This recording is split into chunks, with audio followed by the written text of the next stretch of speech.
18 मुहर्रम को इमाम ज़ैनुल आबिदीन का इंतकाल हुआ। 100 घर था मदीना शरीफ में, थोड़ी सी आबादी होती थी, 100 घर था जहां 2 वक्त रोटी भी पहुंचती थी, बच्चों के कपड़े भी आते थे, कोई बीमार होता तो दवा का खर्चा भी आता था। एक दिन नहीं, 2 दिन नहीं, सालों मदीना शरीफ में सालों 100 घरों की कोई किफालत करता रहा।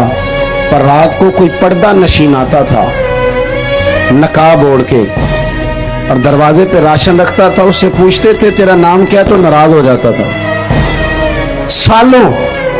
फिर अचानक वो खाना आना बंद हुआ, फिर अचानक वो सारी चीजें मौकूफ हो गईं। एक दूसरे से गरीबों ने पूछना शुरू किया, तेरे घर नहीं खाना आता? नहीं, तेरे घर भी नहीं आता। कब से नहीं आया? मालूमात होने लगी, सब एक दूसरे से पूछने लगे तो पता चला 18 मुहर्रम से ना उसके घर आया है, ना उसके घर आया है, ना उसके घर आया है। 18 मुहर्रम से किसी के घर नहीं आया। मालूमात करो लोगों, 18 मुहर्रम को हुआ क्या? तो पता चला कि 18 मुहर्रम को इमाम ज़ैनुल आबिदीन का इंतकाल हुआ।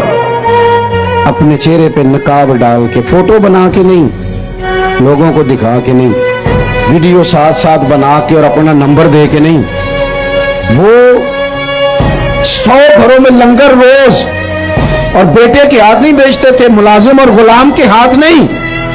इसलिए कि जब किसी का दर्द उठता है ना, तो वो अल्लाह की रिजा के लिए हो, तो फिर उसकी कैफियत कुछ और होती है।